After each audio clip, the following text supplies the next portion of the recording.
maamoy ninyo yung sarap. So yun guys, nilagay ko na yung onion, garlic, at saka bell pepper. Pagkatapos nyan, nilagay ko na yung chicken sa iba. Ginamos.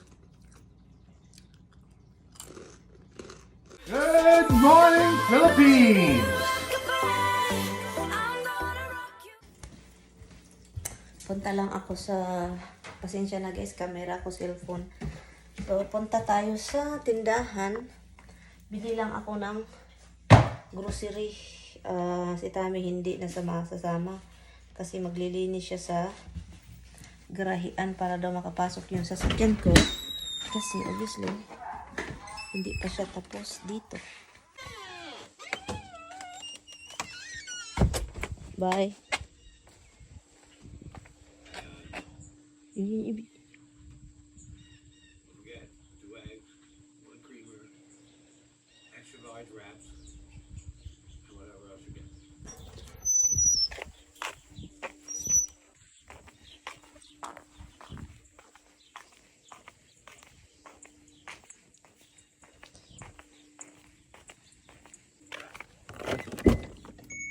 Even though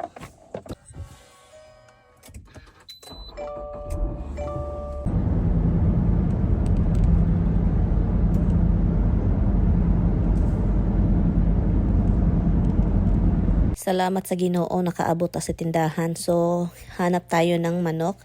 At saka bago ako bibili ng manok guys, ang ginagawa ko, tinitignan ko na lang sila kung okay ba yung look. Kasi paminsan hindi natin alam, di ba? Iba na pala yung look ng chicken. Alam nyo na, nagluspad ang agi. Pero ito guys, dito tayo sa bell pepper. Kasi ito yung plano ko sa manok. Tignan nyo na lang yung luto natin mamaya. At saka ang dami kong nabiling manok. So nakalabas na ako guys. Ito dito tayo sa Hannaford. Tara, balik na tayo sa bahay para naman makapag-start na tayong magluto. Kasi ayaw kong maglutong late. Chicken.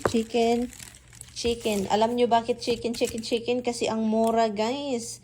Ito siya is 50 cents per pound. Ito is 1 something per pound. 1.49. And this is $1. And then plus 1 pound. Do you have discount? And ito, bumili ako ng ganito kasi si Tami tapos na nga oh. Ano pang wrap niya. And bumili din ako ng ito, mga bell pepper. Ito lang yung binili ko. Ito yung old namin. 2 dozens of egg. Ang mahal ng egg, guys.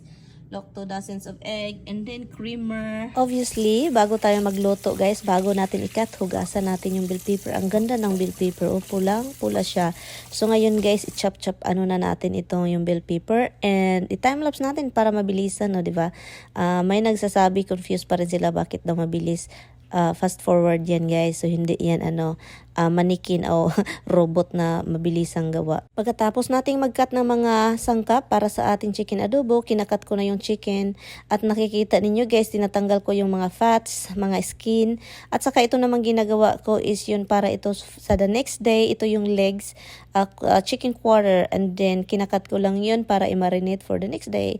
So yun, mag-start na tayo guys. Bago ko ito lutuin yung chicken, binabrown ko muna yung outer part ng chicken natin. Ito siya, look, brown na siya, and then yung iba is nandun pa, niluluto ko pa siya.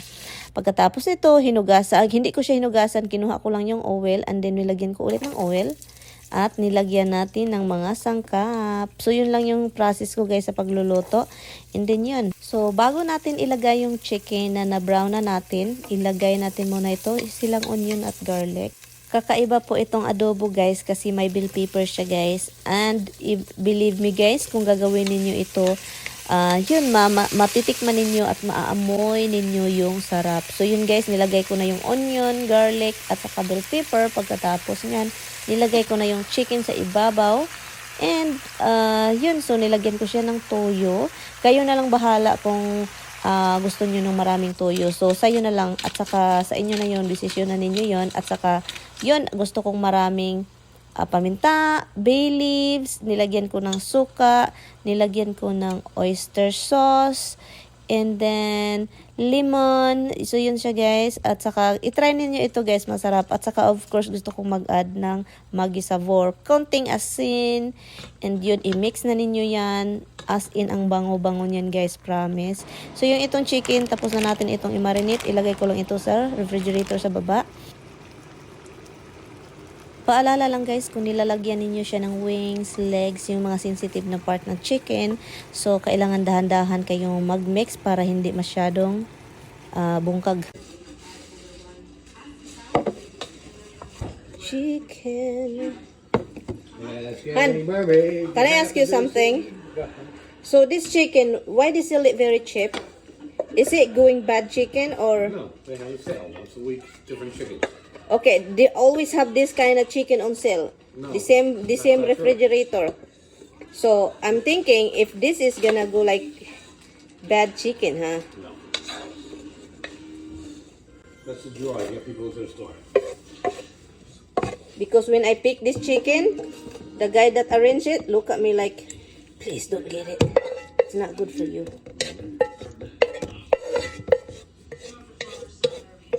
Looks you like fucking cheap.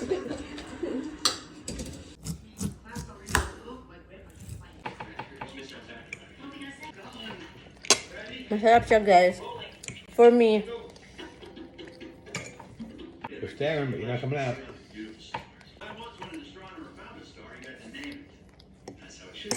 So yun guys, tapos na po tayong kumain. Masarap siya. Nililinis ko lang yung stove natin kasi ang daming flashes.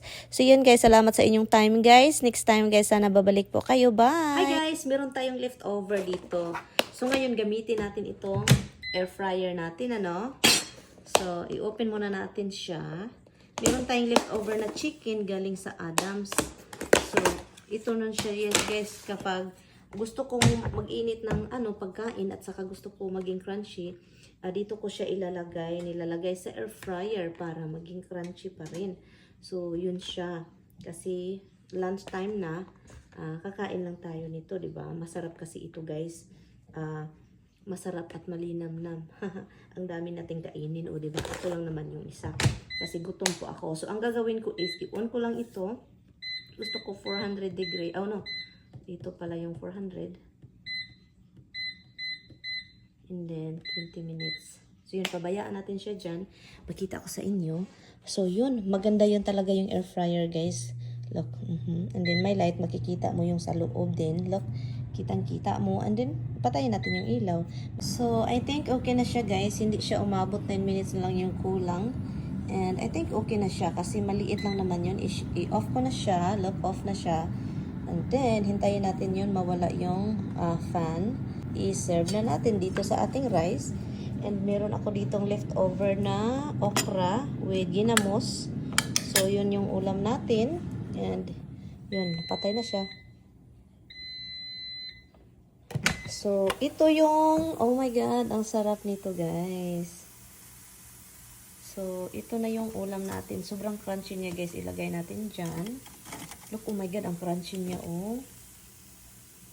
So, look, ang crunchy ni chicken. So, ito yung, guys, a simple way kung gusto nyo ma-enjoy yung mga leftover ninyo. Air fryer is the best answer. So, yun yun. And then, i-close natin siya. Hindi ko lang siya hugasan kasi gamitin ko pa yan siya. And then, unplug. Hindi lang natin siya hugasan kasi gamitin ko pa yan mamaya. Magluto pa ako ng chicken. And then, let's eat! Hugas ng kamay bago kumain. Magkamay po ako, guys. So, ito yung mga klase ng mga leftover na gusto ko, yung mga ganito. And then, simple na siya. Hindi na siya initin sa oven or sa microwave. Dito na diretsa na tayo sa air fryer. Look, ang crunchy naman ito. Uy.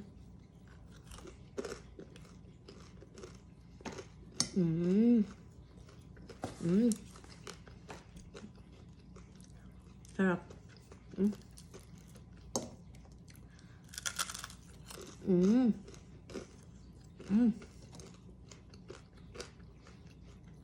Sarap.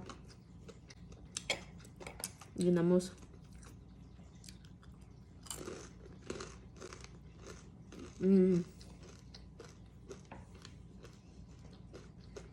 Grabe. Simple lunch. 'Di ba marami akong chicken? Alam niyo bakit? Meron akong aso. Ang sarap. Ang init.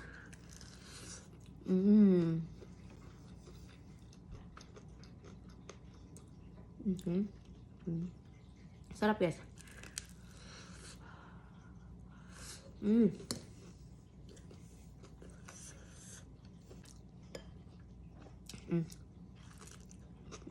Sarap ng ginamos.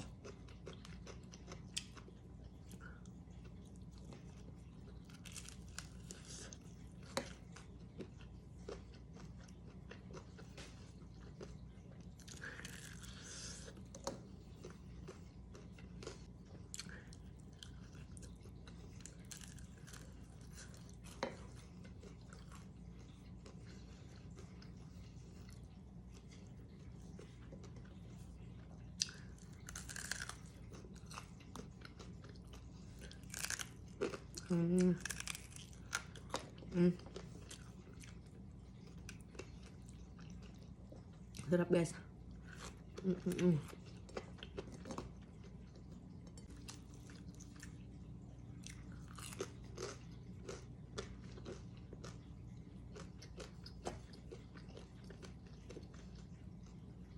The best talaga yung air fryer. Alam nyo bakit? Ano siya, madali. Madali lang talaga siya. Kung i-oven nyo pa siya, ano siya kasi, matagal.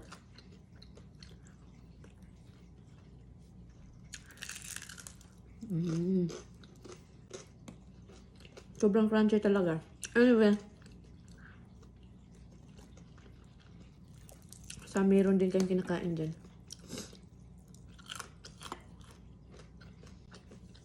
Magandang tayong dalawa. Naghintay si Roxette Misty.